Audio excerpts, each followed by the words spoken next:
Welcome to the Slop Farm. Enjoy the video. You begin by locking the basics so the body can move correctly.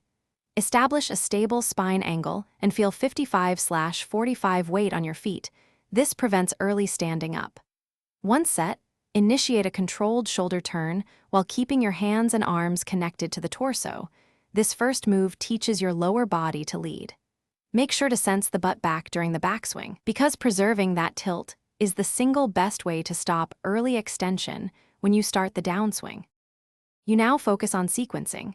Begin the downswing with the hips and maintain a forward tilt, not an upward lift.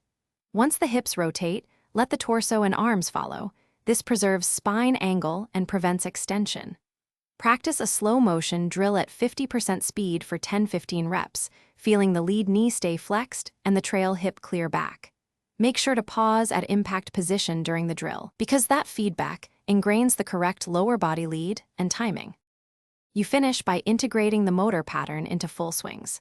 Start with reduced length swings, then move to full shots while maintaining the forward tilted torso through impact. This ensures hands lead and hips are open.